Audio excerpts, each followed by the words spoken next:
ನಮಸ್ಕಾರ ಗೆಳೆಯರೇ, IPL 2025 RCB ತಂಡಕ್ಕೆ ವಿರಾಟ್ ಕೊಹ್ಲಿ ಮತ್ತೆ ಕ್ಯಾಪ್ಟನ್ ಆಗಬಹುದು.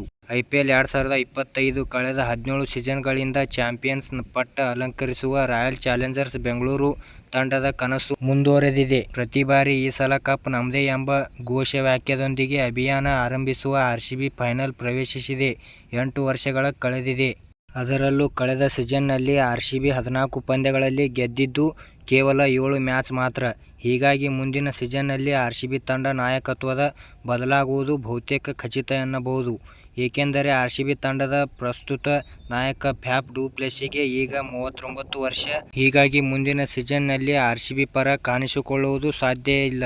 ಇತ್ತ ವಿರಾಟ್ ಕೊಹ್ಲಿ ಟಿ20 ಅಂತಾರಾಷ್ಟ್ರೀಯ ಕ್ರಿಕೆಟ್ಗೆ ವಿದಾಯ ಹೇಳುತ್ತಿದ್ದಂತೆ ಮತ್ತೆ ನಾಯಕತ್ವದ ಚರ್ಚೆಗೆ ಶುರುವಾಗಲಿದೆ. ಏಕೆಂದರೆ ಈ ಹಿಂದೆ ಟೀಮ್ ಇಂಡಿಯಾ ನಾಯಕತ್ವದ ಹೊರೆಯ ಕಾರಣ ವಿರಾಟ್ ಕೊಹ್ಲಿ ಆರ್ಸಿಬಿ ತಂಡದ ಕ್ಯಾಪ್ಟನ್ಸಿಗೆ ರಾಜೀನಾಮೆ ನೀಡಿದರು. ಅಂದರೆ ಭಾರತ ತಂಡವನ್ನು ಹಾಗೂ ಆರ್ಸಿಬಿಯನ್ನು ಮುನ್ನಡೆಸುತ್ತಿರುವುದು ಹೊರೆಯಾಗುತ್ತಿದೆ.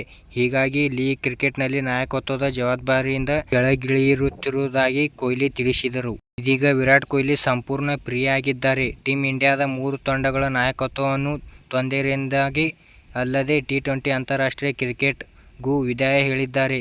ಅಂಥ ಟಿ20 ಮಾದರಿಗೆ ನೇತೃತ್ವ ಘೋಷಿಸಿರುವ ಕಾರಣ ವಿರಾಟ್ ಕೊಹ್ಲಿ ಆರ್ಸಿಬಿ ಪರ ಸಂಪೂರ್ಣ ತೊಡಗಿಸಿಕೊಳ್ಳಬಹುದು. ಹೀಗಾಗಿ ವಿರಾಟ್ ಕೊಹ್ಲಿ ಮತ್ತೆ ಆರ್ಸಿಬಿಯ ತಂಡದ ಚುಕ್ಕಾಣಿ ಹಿಡಿಯಲಿದ್ದಾರೆ ಎನ್ನಲಾಗುತ್ತಿದೆ.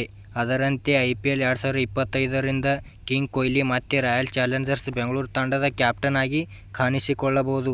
ಆರ್ಸಿಬಿ ತಂಡವನ್ನು 143 ಪಂದ್ಯಗಳಲ್ಲಿ ಮುನ್ನಡೆಸುತ್ತಿರುವ ವಿರಾಟ್ ಕೊಹ್ಲಿ 66 ಪಂದ್ಯಗಳಲ್ಲಿ ಜಯ ತಂದುಕೊಟ್ಟಿದ್ದಾರೆ. ಅಲ್ಲದೆ ಕಿಂಗ್ ಕೊಹ್ಲಿ ನಾಯಕತ್ವದಲ್ಲೇ ಆರ್ಸಿಬಿ 2016ರಲ್ಲಿ ಫೈನಲ್ಗೆ ಪ್ರವೇಶಿಸಿದೆ. 3 ಬಾರಿ ಪ್ಲೇಆಫ್ ಆಡಿತ್ತು. ಹೀಗಾಗಿ Royal Challengers Bengaluru franchise king ಕೊಹ್ಲಿಗೆ ಮತ್ತೆ ನಾಯಕ ಪಟ್ಟ ನೀಡುವ ಸಾಧ್ಯತೆಗಳಿದೆ. ಹಾಗೆಯೇ ನಮ್ಮ ವಿಡಿಯೋ ಇಷ್ಟವಾದರೆ ಲೈಕ್ ಮಾಡಿ, ಸಬ್ಸ್ಕ್ರೈಬ್ ಮಾಡಿ ಮತ್ತು ಹೇಗೆ ಆಗಿದೆ ಎಂದು ಕಮೆಂಟ್ ಮಾಡಿ ಮತ್ತು ಶೇರ್ ಮಾಡಿ. ಎಲ್ಲರಿಗೂ ನಮಸ್ಕಾರ.